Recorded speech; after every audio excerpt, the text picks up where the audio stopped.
Looks like we're about settled in, so we'll go ahead and get going. We appreciate everyone again being here today for another SCF webinar series. Today we'll talk updates to the SCF Suite. We'll highlight some of our changes in our process and how we're underwriting projects, and then we'll highlight a few of our updated EDC offerings. We appreciate you all being here today. Today's agenda is as follows. We'll talk a bit about who SCF is. We'll discuss the high level of value prop of EV charging revenue. We'll discuss the qualitative requirements. We're looking at each prospective opportunity and site. We'll then go through the site checklist that our team vets when qualifying each prospective EDC opportunity. Then we'll briefly highlight changes that we have in our offerings and what that means for your customers. We'll then do a quick demo highlighting some of those changes, pricing a project, and then we'll finish with SCF's simplified process and take any questions from you guys. We appreciate you again being here today. So a bit about SCF. For those of you who are unfamiliar, SCF is a third-party financier for commercial and industrial scale solar and EV charging infrastructure projects, providing energy as a service. We work primarily with solar integrators, so that could be an EPC, it could be a developer, could be an installer, it could be somebody that does all the above. We also work directly with property owners, such as businesses, for-profit businesses, mid-scale, et cetera, schools, municipalities, nonprofits, religious organizations, in providing third-party financing solutions, primarily in the form of PPAs. To date, we have over $500 million in contracted distributed generation projects, and our solutions are powered by the market's largest independent power producers and asset owners. So for those of you who have been to a previous SCF webinar in the last 12 to 18 months, you've probably seen this slide before. I think it's a good high level that we like to provide to our EPCs and developers, particularly those who are unfamiliar with EVC, and why it's a value prop, why they should be presenting it to their customers, why SCF is confident that it's one of the most attractive offers that a financier can provide currently in the marketplace. But just to kind of go through it quickly, by installing EV charging infrastructure, site hosts can immediately increase value. They have no investment needed. SCF is going to cover the cost of the equipment, the installation. We are highly incentivized to make sure that our equipment is working as efficiently and as successfully as possible. We are heavily tied to the performance of these EV charging stations. And so when we say no investment needed for cost of equipment, for installation, no maintenance that will be needed, SCF incorporates charging replacements at the 10-year mark for new and improved technology. And so, this is really a opportunity to kind of have a third party come in, manage the charging stations, and not have to worry about installing those charging stations and having the owner operator of the charging stations leave you be, never interact with you again, not worry about complaints or fix anything.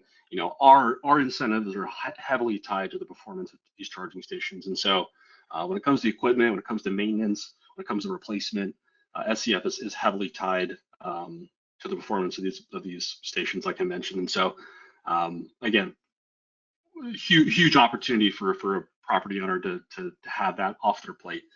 And then cash flow, right? So whether that's in the form of a fixed fee, it's a new income stream to be able to monetize parking space, monetize kind of the available space that they have on site.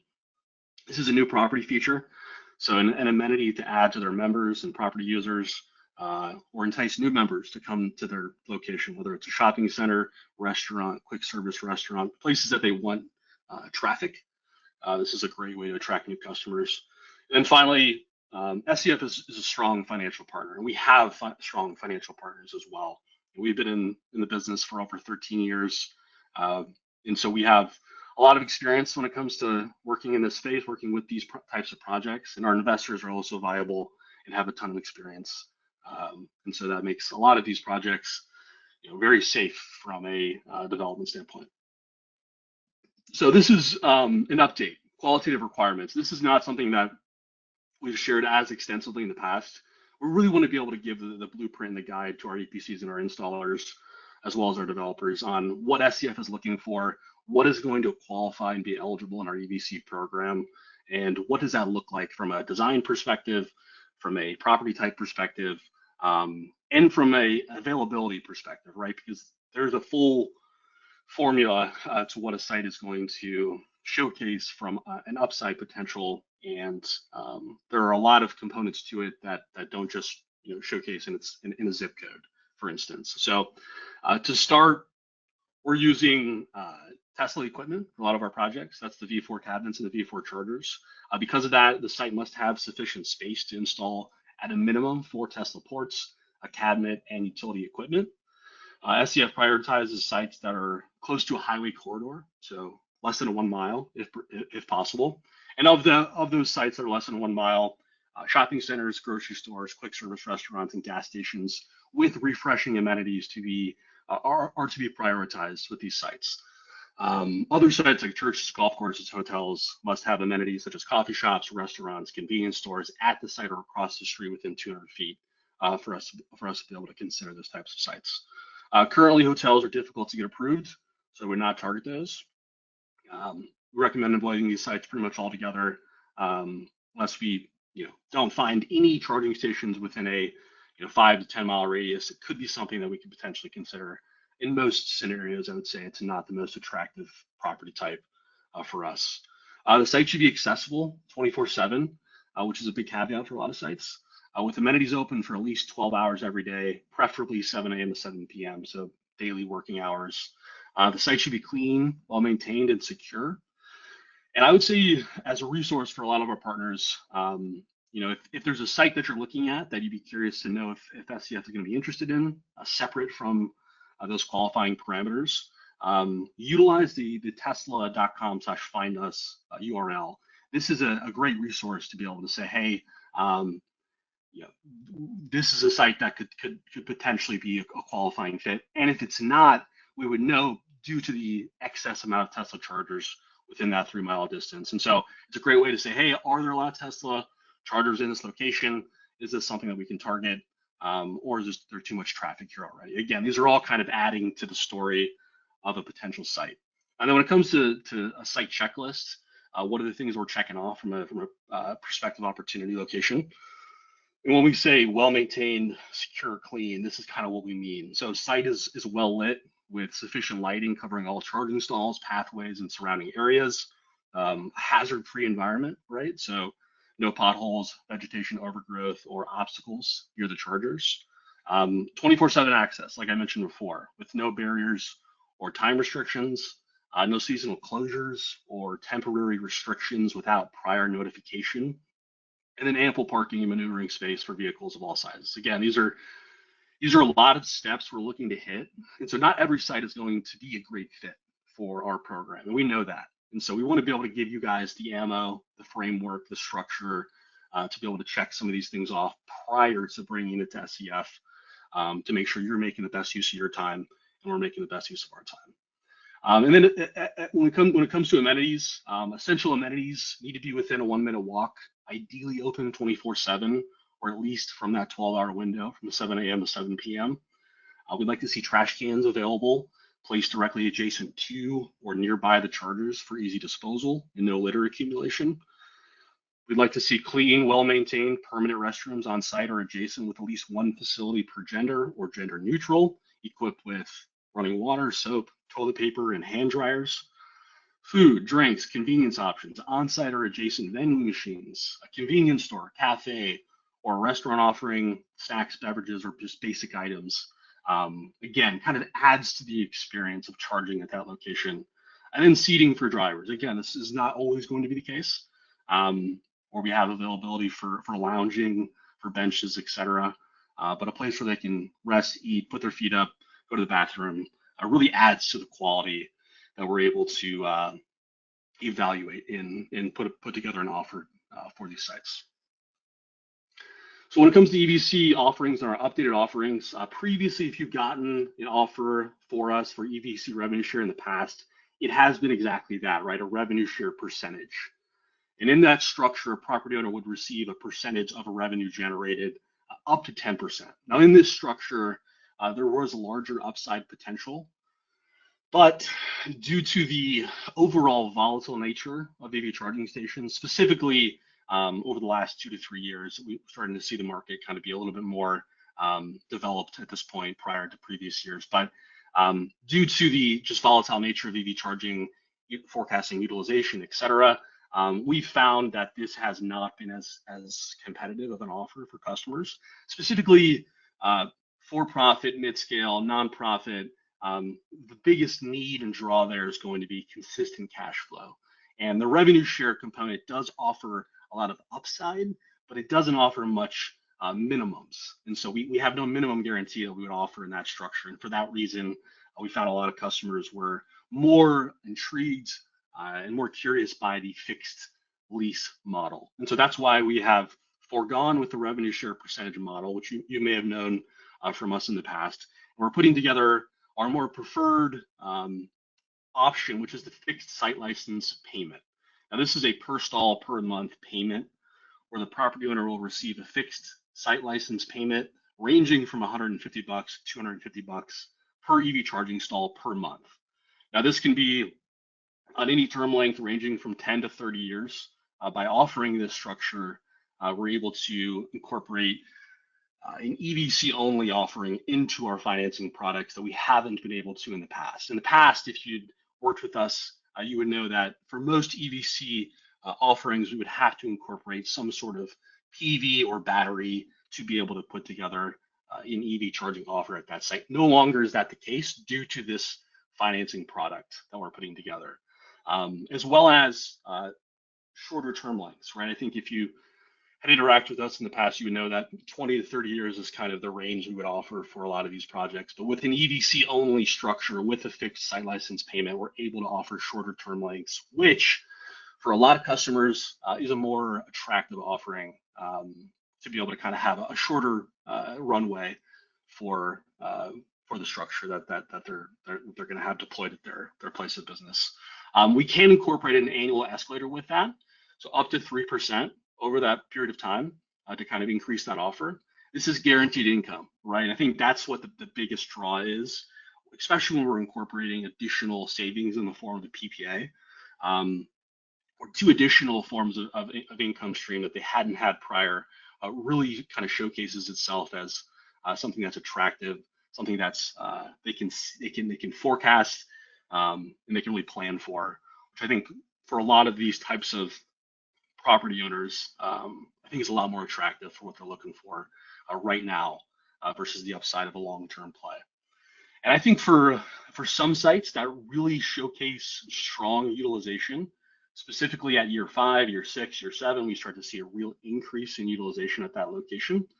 We could offer in some situations a bonus utilization where we could increase that fixed site license payment to an X number above whatever the initial offering was, to increase over whatever the rest of that term looks like. So opportunity for upside, not as much upside as the revenue share percentage model may have in the past, but still having that opportunity to participate in a strong utilization site with the fact that there's guaranteed income, a solid floor, we believe is going to be the most attractive offering for our customers moving forwards. And so that's why we're excited to discuss it today and showcase how you can price this on your own time, utilizing the SCF Suite Quick Quote and the updates that we've made. So I'm going to go ahead and flip over to our SCF Suite platform now. You'll find with this platform, I'm currently in the sandbox area, so you'll see projects created already. But my goal here is to showcase updates to our Quick Quote. So if you haven't viewed our platform before, this is your first time seeing it, welcome. This is kind of your playground. And I think the most important feature we've found for our EPCs and install partners is the Quick Quote. The Quick Quote allows for you to price your projects indicatively, potentially disqualify projects if you know that they're not a great fit for SCF's products, and just a place to manipulate terms and really kind of just figure out exactly if this specific project could have pricing that works with SCF and the varying ways that we could get there for that customer. So for today's purposes, I'll just do a quick demo. My goal isn't to take up too much time with our platform today. I think for most new eyeballs, it's a great platform to just see, understand kind of what the purpose is. For those that have used it before, you'll kind of notice some of the changes that we've made, and I'll highlight those here over the next few minutes. So since we've created the SCF Suite back in, I want to say 2018, you've always been able to price solar and solar plus battery projects. So for us, being able to price a PPA indicatively with your system size, your host state, your ITC, your expected output, and then your term lengths that you can manipulate based on the customer's request, right? So a longer term, shorter escalator, longer escalator, or higher escalator, I should say, shorter term, whatever kind of is that customer's needs, as well as incorporating your build cost, incorporating any potential ITC adders, and generating indicative pricing. So for today's purposes, I won't go through kind of the standard PV only pricing, but this has kind of been the mainstay for pricing projects in the SCF Suite for a long time. Solar plus battery, you name it. Where we've really started to revamp the SCF Suite is by incorporating the EPC revenue share portion. And in the past, if you've priced projects in our quick quote utilizing the EPC revenue share option, you would have known that we would need PV information from you, so solar information, as well as potentially some customer ESS information as well. Because for the longest time, doing a full-fledged PV ESS EPC solution was our primary offering. As you'll see, as I start to create and enter a project here, as I select my host state, I enter my postal code, my zip code, and then I get to my pricing type. You'll see the drop down now showcases 4 different options, which previously only had 1. So now you can price a project with PV, battery, and EV charging. You can price a project with just PV and EV charging. You can price a project with just battery, customer side battery, and EV charging. And then you can price an EPC only project.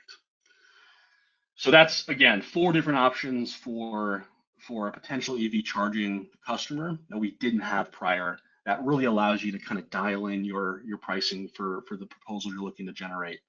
For today's quick purposes, I'll go ahead and just go through the EPC only portion, just to kind of showcase what information we're looking for there. And I do think just based on the overall populace of EPCs and installers that have come to us over the last 6 to 8 months, EPC only projects are going to continue to be the probably the optimal model for EV charging, just due to the simplicity of it. So, like I said, up to a 30-year term, but as low as a 10-year term, you can either drag our nice little scroll bar here, or you can just enter in the number. I think it's probably easier to just enter in the term length. So we'll go with 30 years, so longer term for this one.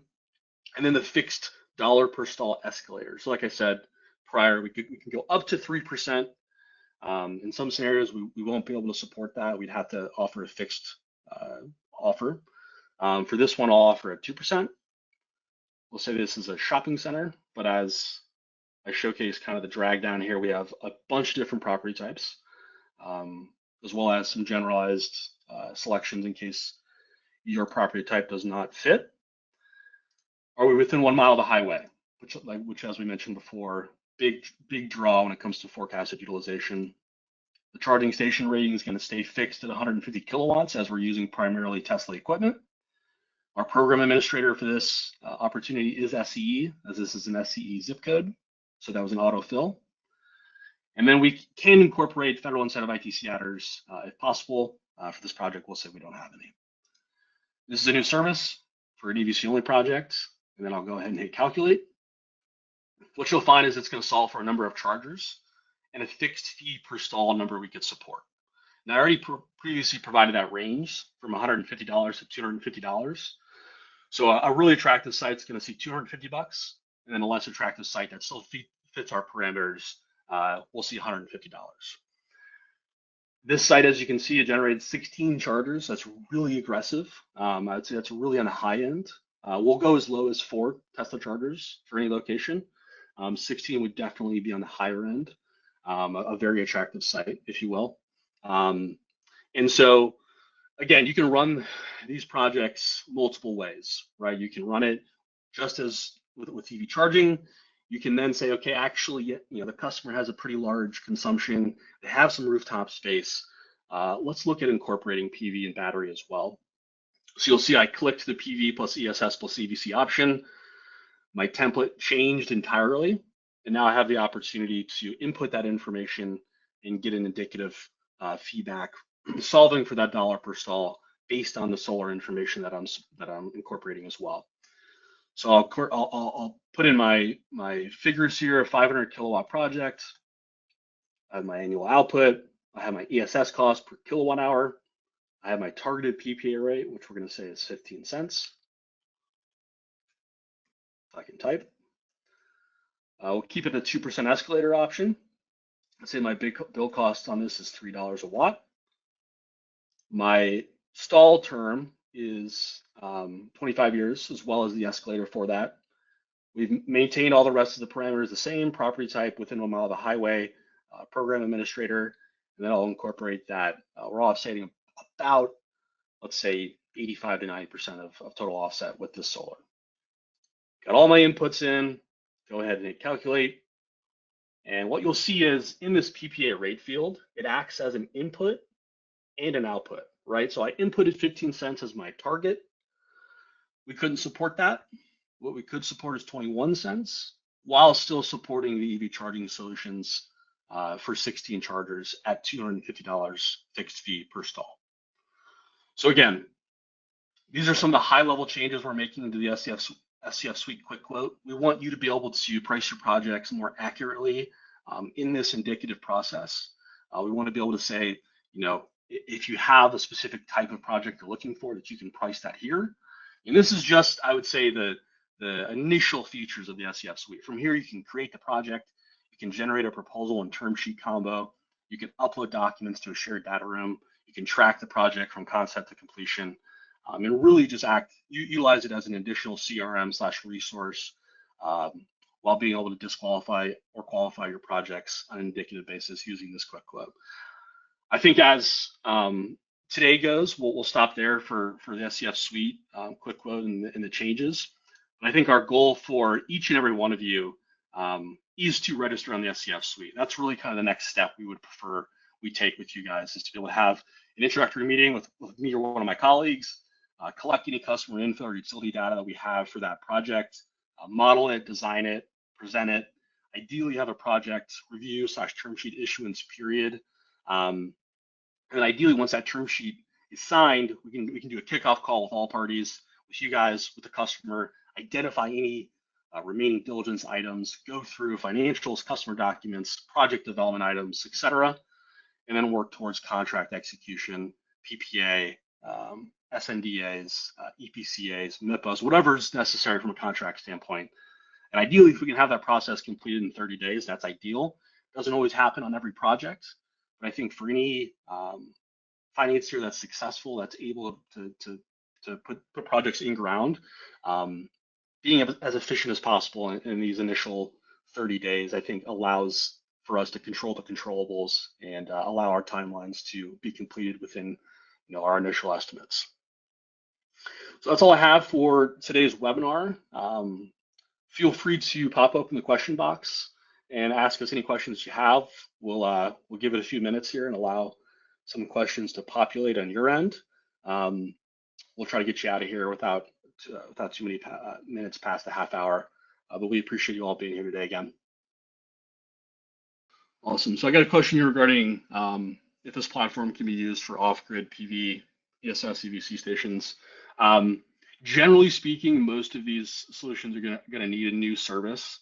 We've looked at off-grid solutions before in the past, and I think for us, it's really a risk component.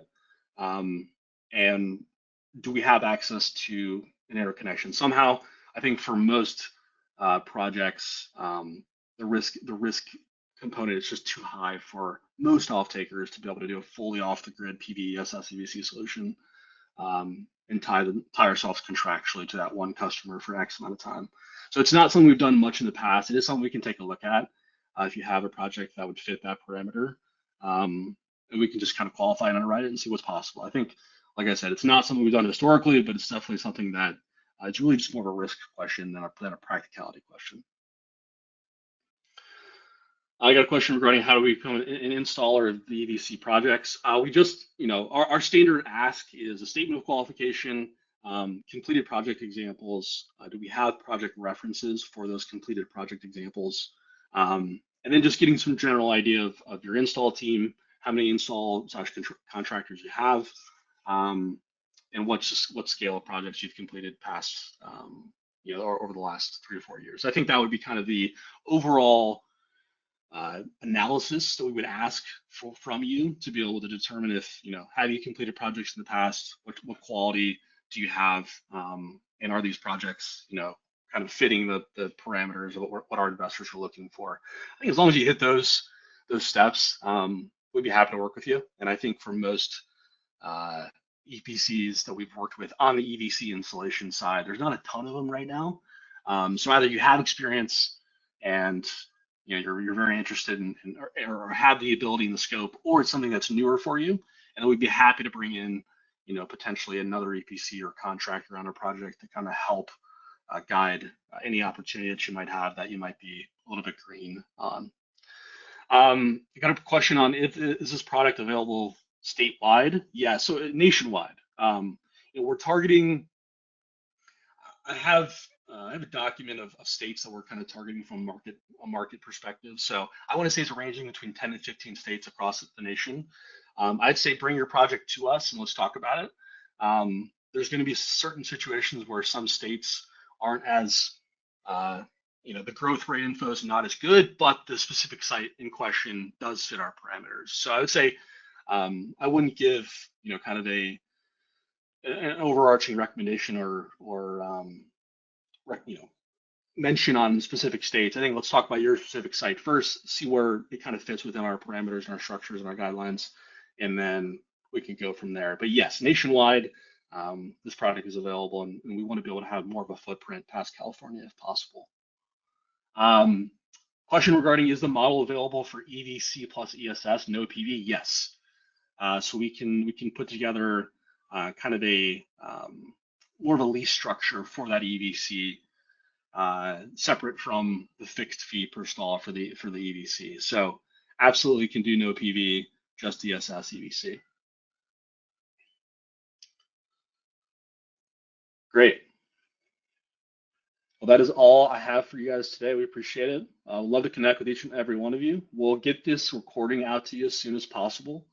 So feel free to respond directly to that recording. And or we have your contact information, so hopefully we'll continue to reach out here in the coming days. Looks like we have a few more questions coming in, so I'll stick around, answer these. Are we required to make EV charging available for ADA stalls as well as standard stalls? Yes. ADA stall requirement for each site. Is the $250 per stall referring to per charging station? Yes. Yeah, per EV charging station stall, essentially. So, but stall just for short. Great. Well, as I mentioned, we appreciate your time today, and we look forward to speaking with you all individually. Everyone have a great day. Thanks.